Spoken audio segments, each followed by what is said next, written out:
Hello and welcome to another episode of the Situation Report, where we do our very best. And we do our best, but it's sometimes difficult to give you the information you need to navigate an ever-changing culture. And we're right in the middle of a cultural shift. And a lot of people, I think, are asking the question, where do we go from here? My name is Jeremy Stalnecker, here with Chad Robichaux. And we've got a great guest on today. But Chad, this is a time we're all looking around going, what do we do now? Well, we should know. I mean, we just was waiting for 2020 to be over, right? So 2021, everything's going to be fine now. Right, yeah. January 1st was what everybody was looking forward to, and I think everything's going to be good, but it's not. Not so much. It's not so much. In fact, it only looks like it's going to be an even rougher year for most of us, most people that would agree with some of the values that you and I have. Right. And, I think one of the things that we're looking at is a media that's totally array. That's just, political activists. And so we have a very limited information on what's true and what's not true. I mean, even as a conservative, I've had to tell some people, some of my conservative friends, hey, tone it down, because there's so much stuff that's coming that's not true. Right. You can't even tell what is true and what's not. And on the left, you have every mainstream media outlet that's just really shielding us from truth and having their own agendas. It's been a very confusing time, and it leads you to believe, like, how do we get the information we need? That's right. What's next for our country? Me being a conservative and someone that loves our Constitution. Do we have a party that represents us? All these topics are things that I just really I'm struggling with, and I know everyone I speak to feels like they're struggling with. Yeah, and I think instead of just saying we're struggling, we need to then ask the question, well, what can we do? And that's part of why this show exists, is to answer some of those questions. The other day I was thinking through some of this, and I feel like, when you go to combat, and we've both been in combat, both served as Marines, the first time you're in a firefight, it's an out-of-body, crazy experience, because your entire life you're told you shouldn't shoot at someone, they shouldn't shoot back at you. And it's just this weird... Especially a ladder, they shouldn't shoot back at you. They should not shoot back at you. That's really bad. But when it happens, so you end up in this firefight and people start shooting back at you, and you go, this shouldn't happen. And it feels a little bit like that right now. We find ourselves in a war. We know we're in a war, and they're shooting back at us. Yeah. And it's like, well, that's not supposed to happen. Well, it is supposed to happen. Right. Because that's what happens in war. But so the question is, how do we navigate what's happening right now? You're right, though. It doesn't feel real. Like, what's happening. It doesn't feel real. And I'm sure, like I said, I'm a conservative. I think everybody that knows me and listening probably knows I'm a conservative. But I would say that it's probably fair to say that people on the other side that don't agree with me probably feel the same way. Yeah, I think we're all looking at it going, what's going on? What's going on? Yeah. Even people who want Biden to be president and are sitting there celebrating Biden being president, they probably feel like this is just a time that doesn't seem real right now. Yeah. And so how do we move forward out of this? How do we move forward? And there are a lot of voices right now, as you mentioned. But one of the great things that's come out of the last year have been independent media voices. Yes. Men and women who are out there on the ground reporting, sometimes with a cell phone, with a better camera, telling us what's actually going on. Journalists. They still exist. Who are doing what journalists are supposed to do. Yeah. Turn on mainstream media, and you're going to realize that this isn't journalism, but journalism does still exist. That's right. As much as we don't think it is, but it's within independence. Yeah, and we've got a great independent journalist with us today, James Klug.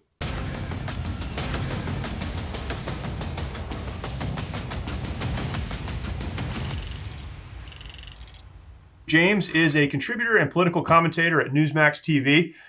Primarily, we were just talking about this a minute ago, producing content for YouTube and other outlets, but often on Newsmax, field reporter covering some of the craziest moments of 2020, and now, as I'm sure he'll help us understand, even 2021. 2021, dealing with one right now, and this has spilled over from one year into the next. And James, this is a big question. A lot of people are really trying to grapple with this. Where do we go from here? So we're going to jump into the first question in just a second, but give us a little bit of your background and how you went from content creation to really putting yourself in the middle of riots and all the craziness that's been happening. Yeah, absolutely. And you guys, thank you so much for having me. Really appreciate it. It kind of all started actually on YouTube. I was doing YouTube videos talking to protesters a couple years ago, just asking them questions, kind of figuring out why they are there and how fact-based their arguments were, kind of looking into it, diving into it. And that was kind of a natural progression to other types of YouTube content. And then ultimately covering, riots, protests, everything like that. And there's kind of that empty area there where mainstream media, they don't want to take the risk of going there. People don't want to go there. People don't want to film these things happening because it's maybe scary, dangerous, whatever it may be. And that was just an open opportunity for me to kind of expose the truth on situations that don't have much light shed on them. Right. So, yeah. That's great. Yeah, so there's a lot of unknowns for conservatives right now, but I want to look at the media particularly. What do you think has motivated a shift from traditional journalism to partisan political activism that we see on both sides? Yeah, and that's a fantastic question, because when it comes down to it, ultimately, these companies, these organizations, they're looking for the ratings. And what helps is absolutely just being a complete, and for a lack of a better term, a complete partisan hack when it comes to reporting. Now, for my reporting, when it comes to reporting, because I do have conservative content, stuff like that, but when it comes to reporting, it is disingenuous to paint a picture for people at home that are just trying to get the news, just trying to figure out what's going on. It's disingenuous to make the picture different when it comes to Antifa versus Proud Boys or whatever it may be. All cover events the same, whether it be the Capitol building or a riot for BLM or Antifa. And I think ultimately when it comes down to it, yeah, it's the ratings. It gives people a financial incentive to be as radical as possible, to where now you have CNN still saying that they are bipartisan objective news, but they're saying, white Americans are terrorists, crazy stuff that we've actually heard them say the past couple months, kind of grouping in, painting Trump supporters in basically with one broad brushstroke, saying that they're on the same team as the KKK. Well, where were they saying that when Antifa and BLM were burning down cities with the left in this country? They weren't, they were making sure that they were picking who and what was the problem. They were being as specific as possible. But when it comes to the right in this country, it's just a generalization. One of the, again, the big topic kind of guiding our discussion right now is where do we go from here? And one of the reasons we wanted to talk to you specifically was because you've done a good job breaking through the censorship, breaking through the media bias, breaking through some of those things. But honestly, as we go forward, knowing what's happening is critical to voting, to conservative activism, and all these things that are going to be necessary to move our our positions, whether it's on life or the economy or whatever, immigration, these issues. In order to move these things forward, we have to know what's going on. Okay, so the question in that for you who's doing it is, how do we make our voice heard? How do we get our positions to be known and understood? We're talking about deplatforming and all this other stuff we see going on. How do we work around that? What's the future for that? How do we go forward from here? Since most of us have relatively intelligent positions, what we're saying is not perfect, but it is thought out. It's not the KKK. It's not, all of these things we're being characterized as. How do we get out in front of that? You've done it, but how can other people do that? So I think there's two parts to that. There's the cultural kind of approach that the right needs to take in this country when it comes to allowing information to get out there and whatnot. And then there's also the independent journalist part, the media part, all that stuff. So I'll touch on the cultural part really quick, because obviously, politics is downstream from culture. When it comes to who dominates the media in this country, who dominates Hollywood, who dominates education, who dominates literally everything, every single major part of our culture, it is the left. And it's not just like 85%, it's like 95% in a lot of these situations where the media is dominating. Absolutely. Conservatives need to, if they're in college or they're listening to this and they have a son or daughter that's going to college or something, get involved in tech. We need more conservatives in tech. Get involved in journalism. We need more conservatives in journalism, and even entertainment, things like that actually guide the direction of this country.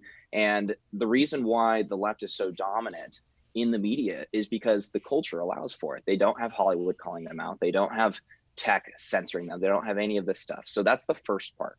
And that's a major, major factor here in allowing conservative, or it's almost not even conservative news now. It's kind of just, it's almost like just anything that's not crazy, right? Just facts, and that's it. Like that's what we get out there.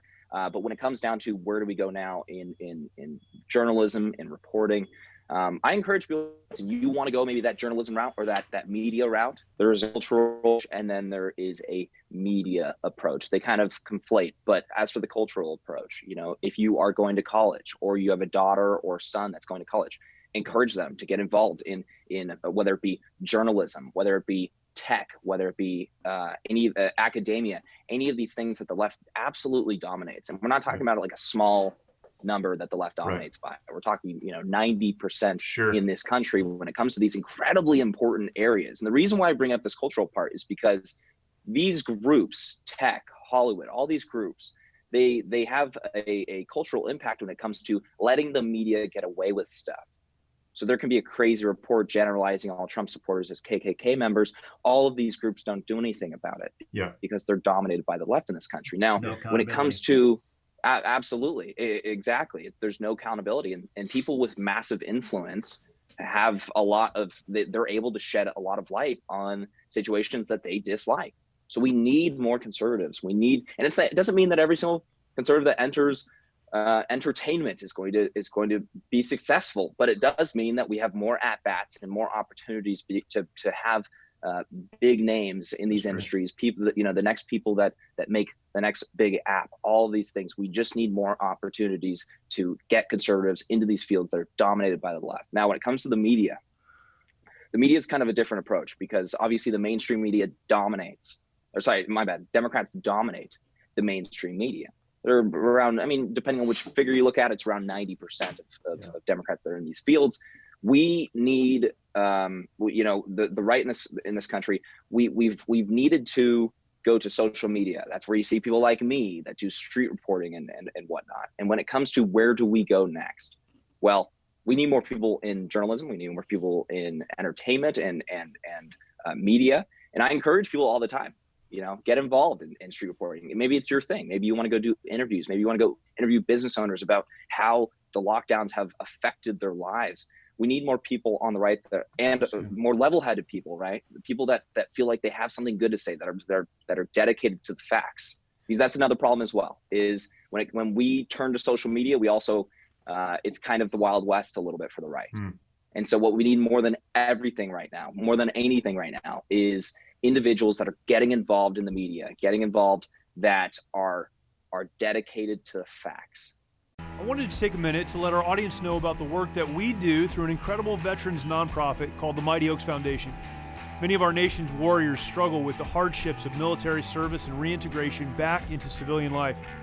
Often they leave broken homes in their aftermath and comprise one of the most at-risk groups for suicide, with over 20 veterans who take their lives every single day.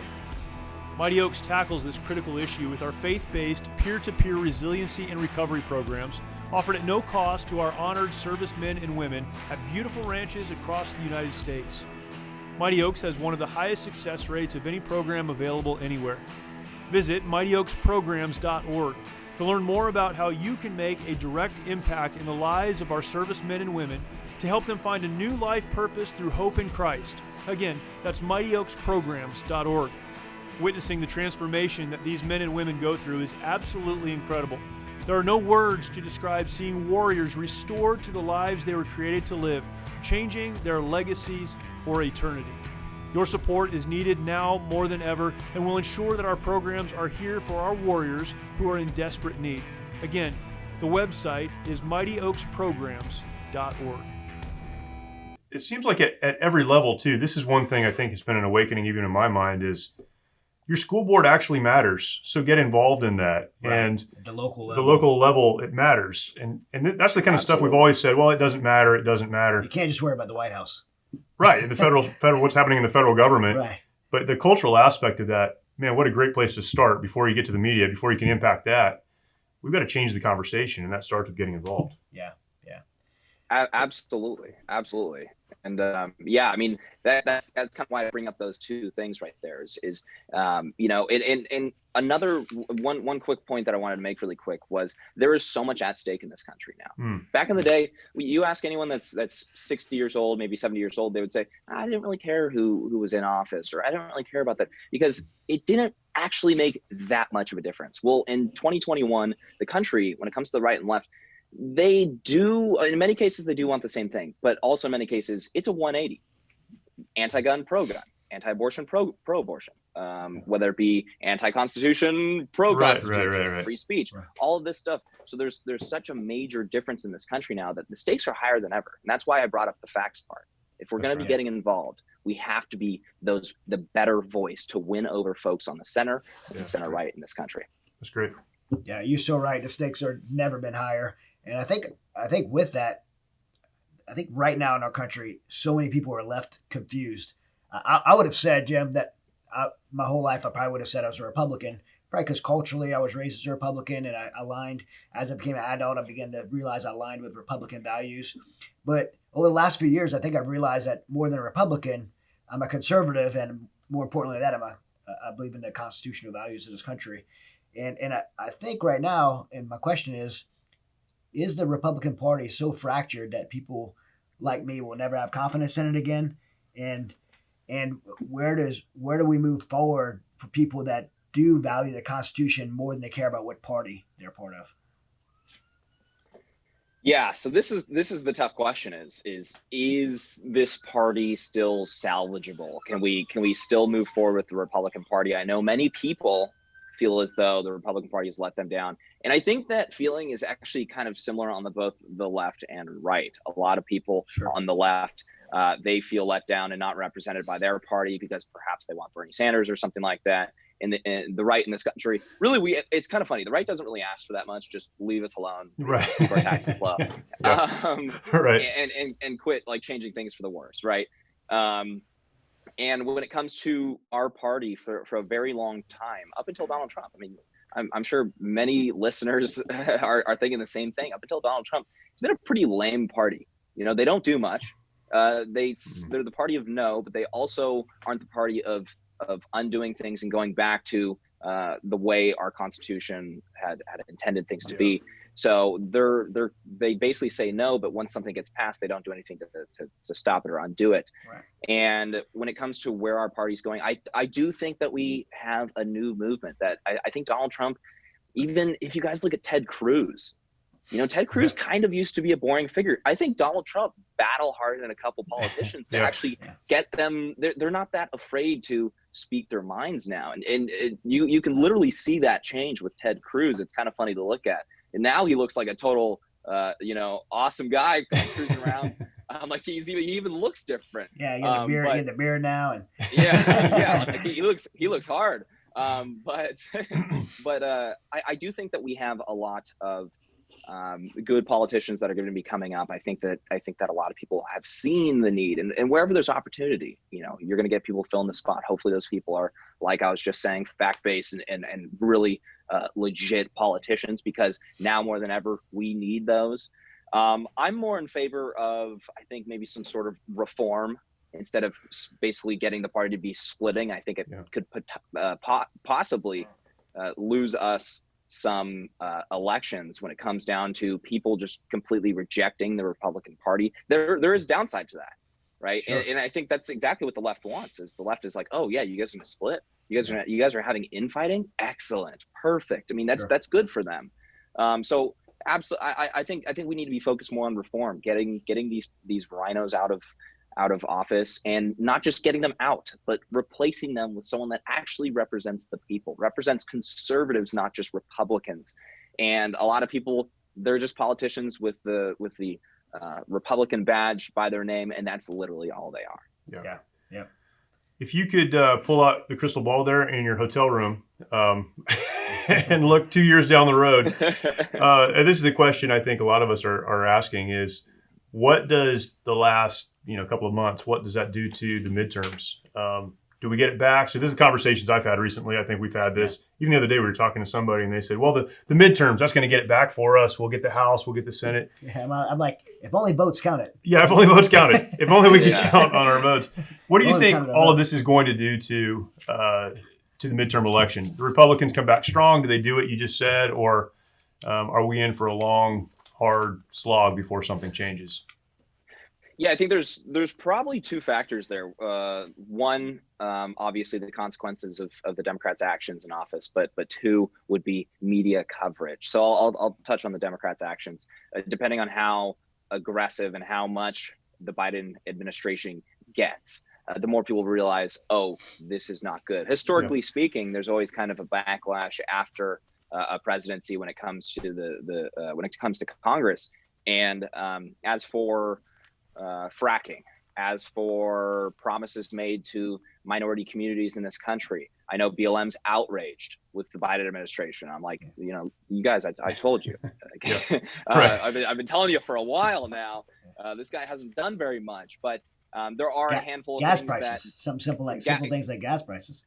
Exactly. Simple things just like that. And Americans take notice. And that's when, as soon as Americans get upset or angry, anger is an incredibly strong driving force to the polls when it comes to voting and all that. So we could see some backlash, and I, for the health of this nation, I hope that we do, just because I prefer gridlock over anything when it comes to things just not changing. Hey, we can have a Democrat president, Democrat Senate maybe, or sorry, Democrat Senate, Senate maybe, House, but having all those, they're able to pretty much do whatever they want. So I think that they will get things passed, like maybe a lighter version of a Green New Deal. I think that Democrats will want to pursue statehood for Washington D.C., adding senators, and basically, quote, packing the Senate to make sure that the Republicans basically don't hold the Senate ever again.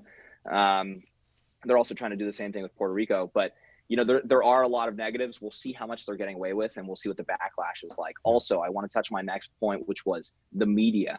A big reason, you guys, I'm talking to people in the street. I've talked to thousands of people this last year, and a lot of people, the media, it's almost like, yes, sure, Donald Trump had some rhetoric that people didn't like, but the media cranks the volume up to 11. So not only are you aware of it, you hear about it every single day. The same thing's not going to happen under a Biden administration. We've already seen them throwing softballs, and part of the, quote, chaos under Donald Trump was actually probably almost all of it was the media's outrage culture that they decided to develop under his presidency. We're not going to be seeing that. So the media has a major influence over getting people to go out and vote and panicking them and freaking them out. And, that is one thing that if the left isn't getting too much done, but still, a decent amount of damage, but the media is keeping calm, the average person at home that's just not following politics, the average person at home is like, oh, things seem calmer under Biden. Well, there's a reason for that. The media is making sure it's calmer. The media is making sure that the outrage isn't there. And there's a benefit to that for them. Yeah. And that all goes back to what you were saying earlier. We need to get involved, and people need to get the message out. James, thanks so much, man. I know you've been super busy and taking time for us. Where can people who are listening or watching follow you and the work that you're doing? Well, gentlemen, thank you so much for having me. You guys, youtube.com/James Klug. Also, James Klug on social media platforms. Go ahead and check me out on there. I have a lot of great debate videos with folks on the left. We've debated everyone, Antifa, BLM, Women's March protesters, all that stuff. But also just great protest and riot coverage as well, just to keep you informed on what's going on, stuff that the media is not showing you. Beautiful, man. Thank you so much. Be safe. Thanks for being out there doing that, man. Be safe out there. Thank you guys so much. Appreciate it. Another great conversation as always. So thankful for the perspective of someone like James, who this isn't theory to him. In fact, if you're watching the video, maybe you're listening to it, but if you watch the video, he's sitting in a hotel room, having just really dealt with a lot of what we're talking about here, and he's on the road, and thankful for that perspective. But a lot was said. I want to give you today's situation report, some takeaways that you can use as you move forward. The first one from this conversation, which is no secret to anyone, is that mainstream media have really become activists. They've become political activists primarily, and James said this several times, roughly 90% of those in the mainstream media would identify themselves as Democrats. We need to know that. That's not evil or bad, but it's a truth, and it's something we need to understand. We are not getting objective media when we turn on the news. That's one thing. The next thing we talked about, and probably the most important thing we talked about, is really what can we do about that? James gave two very clear paths forward, and those need to work together. The first one is personally. Personally, we can get involved culturally to change the conversation. We need to get involved in what's happening in our communities. We need to get involved in politics to change the conversation instead of standing back, letting things happen, and then complaining about what's happening. Get involved. And then on the media side, he made this very clear. People need to do what I'm doing. They need to go out on the street. They need to interview. They need to start a YouTube channel. They need to do their best to get the truth out for people to consume. And that is so critical. The last thing we talked about was the upcoming election and all that is taking place right now and all that will take place. I say upcoming. We're looking at the midterm elections. How is what just happened going to impact the midterm elections? And again, it depends primarily on two things. What will the Democratic Party do with the time that they have? And how much of the information about what they're doing will be known by the population at large? And that comes right back to us. How are we going to get involved? What are we going to do to get the message out there? Let's get involved. Let's change the conversation. And that is your Situation Report. Thanks for watching or listening. Another great show, and look forward to having you back with us next week.